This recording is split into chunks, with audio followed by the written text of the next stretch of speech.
അധ്യായം 29. എനിക്ക് പുരോഹിത ശുശ്രൂഷ ചെയ്യുന്നതിന് അവരെ നിയോഗിക്കാൻ നീ ചെയ്യേണ്ടത് ഇതാണ്: ഒരു കാളക്കുട്ടിയെയും ഊനമറ്റ 2 മുട്ടാടിനെയും തിരഞ്ഞെടുക്കുക.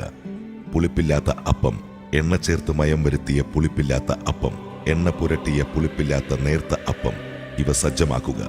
ഇവയെല്ലാം ഗോതമ്പ് മാവ് കൊണ്ടുണ്ടാക്കണം. അവ ഒരു കുട്ടയിലാക്കി കാളക്കുട്ടിയോടും മുട്ടാടുകളോടുമൊപ്പം കൊണ്ടുവരിക. നീ അഹരോനെയും അവന്റെ പുത്രന്മാരെയും സമാഗമ കൂടാരത്തിന്റെ വാതിൽക്കൽ കൊണ്ടുവന്ന് അവരെ വെള്ളം കൊണ്ട് കഴുകുക. അങ്കി, എഫോദിന്റെ നീലയങ്കി, എഫോദ്, ഉരസ്ത്രാണം, എഫോദിന്റെ ചിത്രത്തയ്യലുള്ള അരപ്പട്ട എന്നിവ അഹരോനെ അണിയിക്കണം. അവന്റെ തലയിൽ തലപ്പാവും തലപ്പാവിന്മേൽ വിശുദ്ധ കിരീടവും വയ്ക്കണം. അനന്തരം തൈലം തലയിലൊഴിച്ച് അവനെ അഭിഷേചിക്കുക. അവന്റെ പുത്രന്മാരെ കൊണ്ടുവന്ന് അങ്കികൾ ധരിപ്പിക്കുക.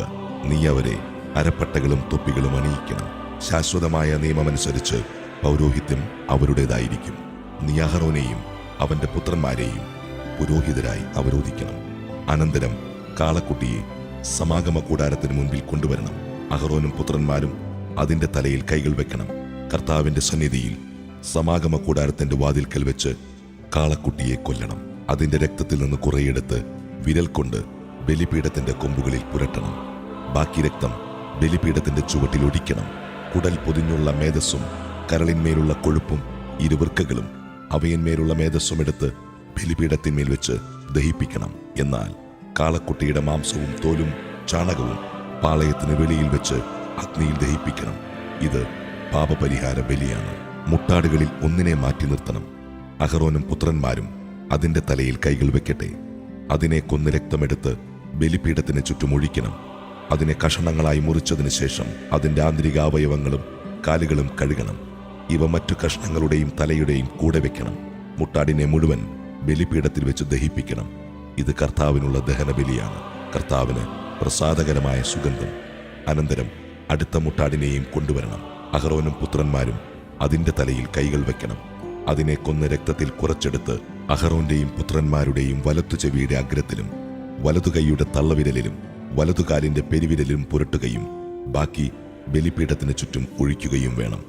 ബലിപീഠത്തിലുള്ള രക്തത്തിൽ നിന്നും അഭിഷേക തൈലത്തിൽ നിന്നും കുറച്ചെടുത്ത് അഹരോന്റെ മേലും അവന്റെ വസ്ത്രത്തിന്മേലും അവന്റെ പുത്രന്മാരുടെ മേലും അവരുടെ വസ്ത്രത്തിന്മേലും തളിക്കണം.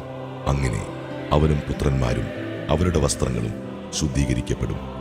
അതിനുശേഷം നീ മുട്ടാടിന്റെ മേധസ്സും കൊഴുത്ത വാലും കുടൽ പൊതിഞ്ഞിരിക്കുന്ന മേധസ്സും കരളിന്മേലുള്ള കൊഴുപ്പും ഇരുവൃക്കകളും അതിന്മേലുള്ള മേധസ്സും വലത്തെ കുറുകുമെടുക്കണം. കാരണം അത് അഭിഷേകത്തിനുള്ള മുട്ടാടാണ്.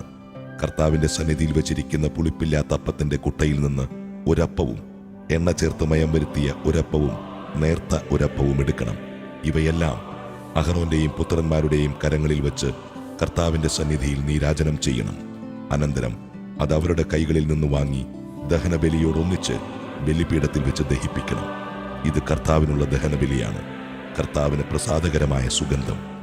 അഹരോന്റെ അഭിഷേകത്തിനായി അർപ്പിച്ച മുട്ടാടിന്റെ നെഞ്ചെടുത്ത് കർത്താവിന്റെ സന്നിധിയിൽ നീരാജനം ചെയ്യുക.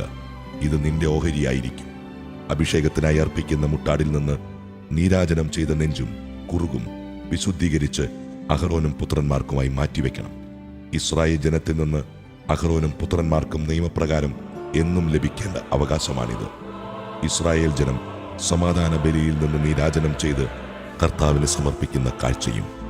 അഹരോന്റെ വിശുദ്ധ വസ്ത്രങ്ങൾ അവന് ശേഷം അവന്റെ പുത്രന്മാർക്കുള്ളതായിരിക്കും. അവർ പുരോഹിതരായി അഭിഷിക്തരാകുന്നതും നിയോഗിക്കപ്പെടുന്നതും അവ ധരിച്ചുകൊണ്ടായിരിക്കണം. അവന്റെ സ്ഥാനത്ത് പുരോഹിതനാകുന്ന അവന്റെ പുത്രൻ വിശുദ്ധ സ്ഥലത്ത് ശുശ്രൂഷ ചെയ്യുന്നതിന് സമാഗമ കൂടാരത്തിൽ വരുമ്പോൾ 7 ദിവസം അത് ധരിക്കണം. അഭിഷേകത്തിന് അർപ്പിക്കുന്ന മുട്ടാടിന്റെ മാംസമെടുത്ത് വിശുദ്ധമായ ഒരു സ്ഥലത്ത് വെച്ച് വേവിക്കണം.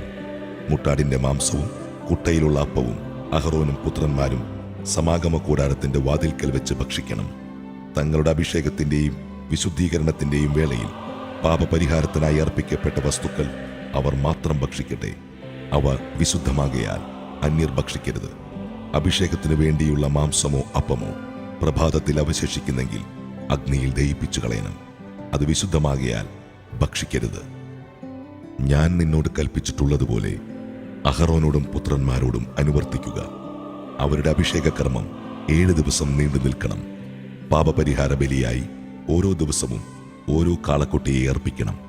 ബലിപീഠത്തിൽ പരിഹാര ബലി അർപ്പിക്കുക വഴി അതിൽ നിന്ന് പാപം തുടച്ചു നീക്കപ്പെടും. അനന്തരം അതിനെ അഭിഷേചിച്ച് വിശുദ്ധീകരിക്കുക. 7 ദിവസം പരിഹാര ബലി നടത്തി ബലിപീഠത്തെ ശുദ്ധീകരിക്കുക. അപ്പോൾ ബലിപീഠം അതിവിശുദ്ധമാകും. ബലിപീഠത്തെ സ്പർശിക്കുന്നതെന്തും വിശുദ്ധമാകും.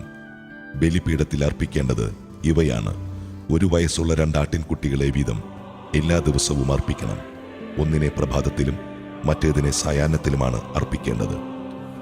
1-ാമത്തെ ആട്ടിൻകുട്ടിയോടൊപ്പം 4-1 ഹിൻ ശുദ്ധമായ ഒലിവെണ്ണയിൽ കുഴച്ച 10-1 ഏഫാ മാവും പാനീയ ബലിയായി 4-1 ഹിൻ വീഞ്ഞും സമർപ്പിക്കണം. പ്രഭാതത്തിൽ എന്ന പോലെ സായാഹ്നത്തിൽ 2-ാമത്തെ ആട്ടിൻകുട്ടിയെ ധാന്യബലിയോടും പാനീയ ബലിയോടുമൊത്ത് സുഗന്ധവാഹിയായ ദഹനബലിയായി കർത്താവിന് അർപ്പിക്കണം. ഞാൻ നിങ്ങളെ കാണുകയും നിങ്ങളോട് സംസാരിക്കുകയും ചെയ്യുന്ന സമാഗമ കൂടാരത്തിന്റെ വാതിൽക്കൽ കർത്താവിന്റെ സന്നിധിയിൽ തലമുറ തോറും നിങ്ങൾ അനുദിനം അർപ്പിക്കേണ്ട ദഹന ബലിയാണിത്. അവിടെ വെച്ച് ഞാൻ ഇസ്രായേൽ ജനത്തെ സന്ദർശിക്കും. എന്റെ മഹത്വത്താൽ അവിടെ വിശുദ്ധീകരിക്കുകയും ചെയ്യും. സമാഗമ കൂടാരവും ബലിപീഠവും ഞാൻ വിശുദ്ധീകരിക്കും. എനിക്ക് പുരോഹിത ശുശ്രൂഷ ചെയ്യുന്നതിനായി അഹ്റോനെയും പുത്രന്മാരെയും ഞാൻ വിശുദ്ധീകരിക്കും. ഞാൻ ഇസ്രായേൽ ജനത്തിന്റെ മധ്യേ വസിക്കും. അവരുടെ ദൈവമായിരിക്കുകയും ചെയ്യും.